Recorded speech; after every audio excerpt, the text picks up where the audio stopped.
Bismillahirrahmanirrahim. Assalamualaikum warahmatullahi wabarakatuh. Di antara cobaan umat Islam di akhir zaman adalah dikabulkannya sosok-sosok teladan mereka. Figur yang mestinya mereka teladani dirusak image-nya, wibawa mereka dinista. Sehingga umat Islam bingung, siapa yang harus mereka teladani? Umat Islam tidak lagi percaya kepada tokoh-tokoh agama yang selayaknya mereka kagumi. Di antara orang-orang yang rusak figurnya adalah sahabat Rasulullah yang bernama Abu Musa al-Asy'ari radhiyallahu anhu. Ia adalah salah seorang tokoh dan ulama di kalangan para sahabat. Ketika terjadi perselisihan antara Ali bin Abi Thalib dan Muawiyah radhiyallahu anhum, Ali mengangkat Abu Musa sebagai juru rundingnya karena ia seorang yang netral, tidak memihak Ali dan tidak pula Muawiyah. Sedangkan Muawiyah mengangkat Ammar bin al-Ash. Hasil perundingan seolah-olah pihak Muawiyah yang diuntungkan. Kemudian orang-orang yang di hati terdapat penyakit menuduh Ammar sebagai seorang yang licik dan Abu Musa sebagai seorang yang lemah dan pendek akalnya. Wa'iyadzubillah. Pada kesempatan kali ini kita akan mengenal bagaimana sosok Abu Musa al-Asy'ari radhiyallahu anhu di mata Rasulullah dan para sahabatnya, agar kita dapat menilai sosok sahabat yang mulia ini dengan adil tanpa pengaruh pengikut hawa nafsu. Wahai Abu Musa, sungguh engkau telah dikaruniai suatu suara yang indah dari keluarga Daud. Hadis riwayat At-Tirmizi dalam sunnahnya. Menurut At-Tirmizi, hadis ini hasan sahih. Namanya adalah Abdullah bin Qash. Akan tetapi ia lebih dikenal dengan Kun Yahya, Abu Musa al-Asy'ari. Ibunya adalah seorang wanita Mekah yang bernama Zabiyah binti Wahb. Ibunya memeluk Islam dan wafat di Madinah. Untuk ukuran orang Kaukasia, Abu Musa adalah seorang laki-laki Arab yang pendek, badannya kurus dan janggutnya tidak lebat. Ia meninggalkan kampung halamannya Yaman karena mendengar tentang seorang Rasul yang mendakwahkan tauhid di kota Mekah. Setelah pindah ke kota suci itu, Abu Musa radhiyallahu anhu duduk di majelis Rasulullah. Ia mendengar kalam, petu, dan ilmu keimanan. Beberapa waktu ditinggal di Mekah. Kemudian ia kembali ke Yaman untuk mendakwahi masyarakat kampung halamannya. Di Yaman, Abu Musa al-Asy'ari berhasil mendakwahi beberapa orang dari kaumnya. Abu Musa al-Asy'ari bercerita, saat di Yaman, kami mendengar Rasulullah keluar dari Mekah. Kami pun berhijrah untuk ketemu dengannya. Aku, dua orang kakakku, Abu Burdah dan Abu Ruh, beserta 50-an orang dari kaumku menaiki perahu. Kami berangkat menuju Habasyah. Di sana, kami berjumpa dengan Ja'far bin Abu Thalib dan sahabat-sahabatnya radhiyallahu anhum. Ja'far mengatakan, sesungguhnya Rasulullah mengutus dan memerintahkan kami untuk tinggal di Habasyah. Tinggallah kalian bersama kami. Kami pun tinggal di sana bersamanya. Rasulullah bersabda kepada para sahabatnya, besok akan datang kepada kalian kaum yang hatinya lebih lembut dari kalian dalam menerima Islam. Hadis riwayat Ahmad. Keesokan harinya datanglah kabilah Al-Asy'ari. Di antara mereka ada Abu Musa.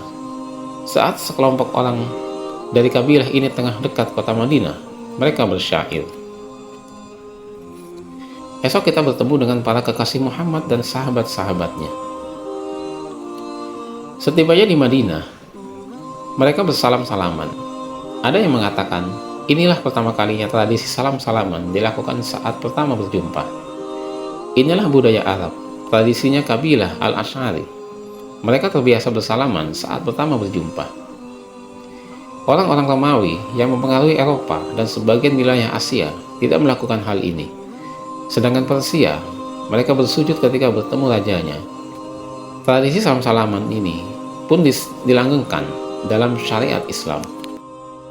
Kedatangan kabilah Al-Asy'ari berbarengan dengan kedatangan Ja'far dan peristiwa penaklukan benteng Khaybar. Nabi menjamu makan mereka Jamuan itu dikenal dengan ta'amatu al-Asy'ariyin.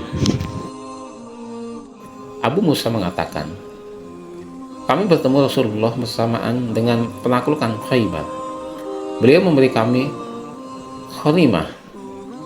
Hal itu tidak beliau lakukan kepada siapapun yang tidak turut penaklukan Khaybar, kecuali orang-orang yang melayar di kapal menuju Madinah bersama Ja'far dan sahabatnya. Mereka mendapat bagian juga seperti kami. Riwayat Al-Bukhari dalam kitab Al-Ma'haj bab Khaybar. Melihat sambutan Rasulullah terhadap kabilah Al-Asy'ari, terutama tokoh mereka yakni Abu Musa, tahulah para sahabat kedudukannya di kalangan kaum mukminin.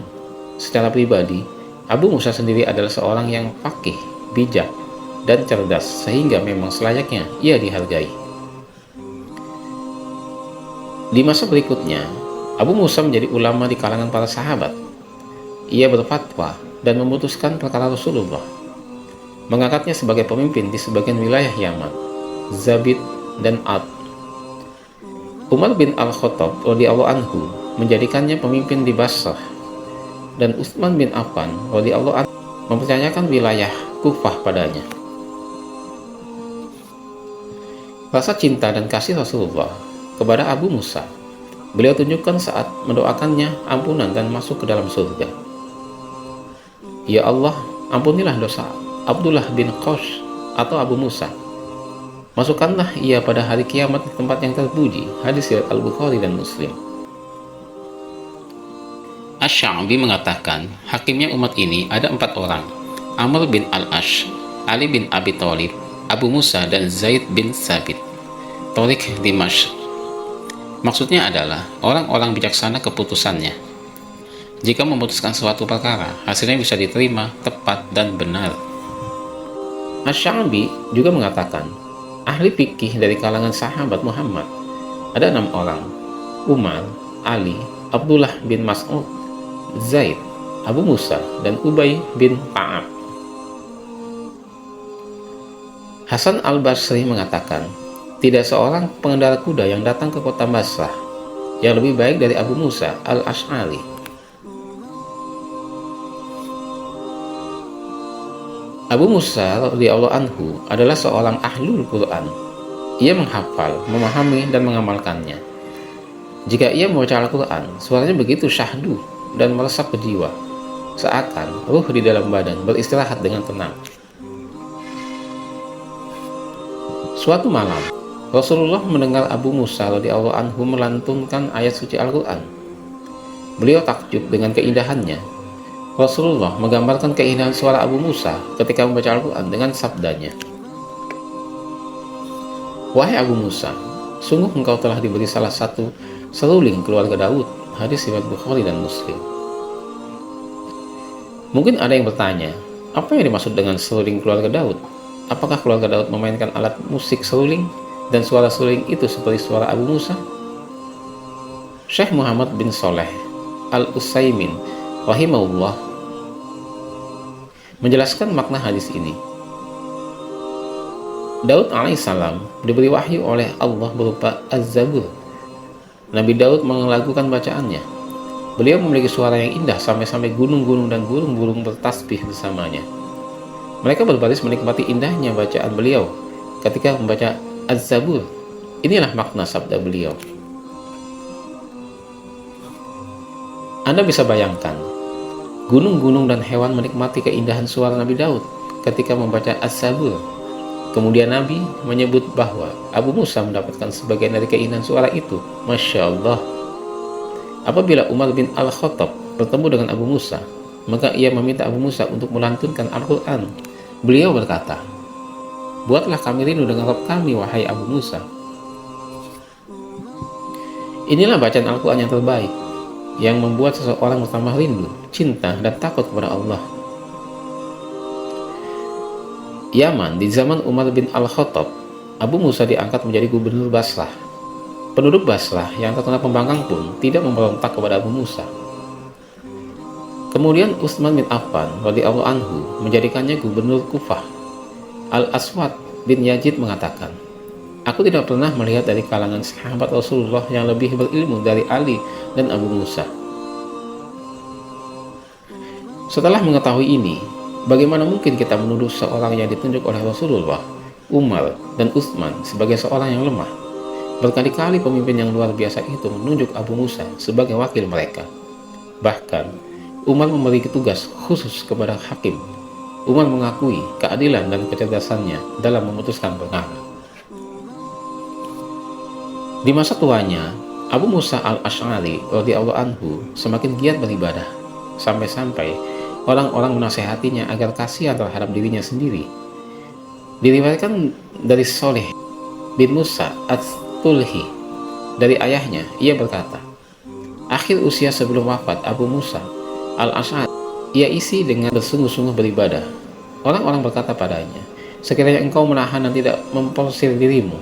Abu Musa menjawab, sesungguhnya kuda pacu, jika mendekati garis lintasan akhir, ia akan mengeluarkan segala kemampuannya, dan yang tersisa dari umurku lebih sedikit dari itu. Beberapa saat menjelang azalnya, Abu Musa senantiasa membaca doa, Allahumma antas salam wa minkas salam. Ya Allah, engkaulah as-salam dan darimu keselamatan. Alangkah indah kalimat-kalimat akhir yang diucapkan Abu Musa. Para ahli sejarah berbeda pendapat tentang tahun wafatnya antara tahun 42 Hijriah hingga 52 Hijriah. Wallahu alam. Assalamualaikum warahmatullahi wabarakatuh.